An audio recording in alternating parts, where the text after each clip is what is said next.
Hello mga ka-Health Real Talk! Ngayong Pasko, pag-usapan natin ang pagbabago.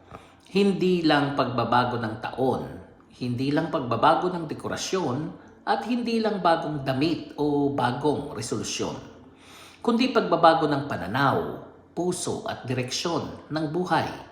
Ngayong Pasko, baguhin natin ang paraan ng pagmamahal, bawasan ng pride, dagdagan ang pagpapatawad, bitawan ang mga tampo na matagal nang bumibigat o nagpapabigat ng dibdib.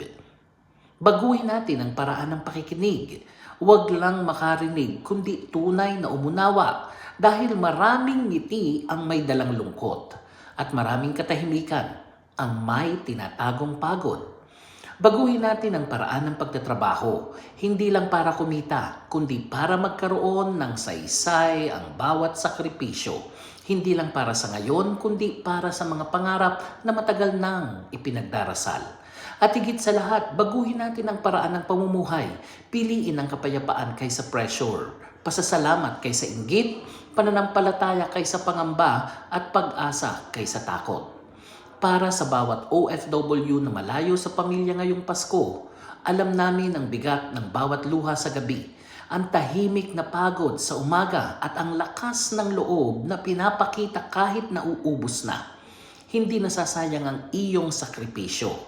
Hindi ka nakakaligtaan ng langit at ang kwento mo ay patuloy pang hinuhubog ng panahon papunta sa isang magandang bukas. Ngayong Pasko, sabay-sabay tayong magbago. Hindi dahil matatapos ang taon, kundi dahil handa na ang puso nating magsimulang muli. Magbago hindi dahil napilitan, kundi dahil napagod na sa sakit ng kahapon at piniling sumulong sa liwanag ng bukas. Maligayang Pasko sa lahat ng OFW sa buong mundo.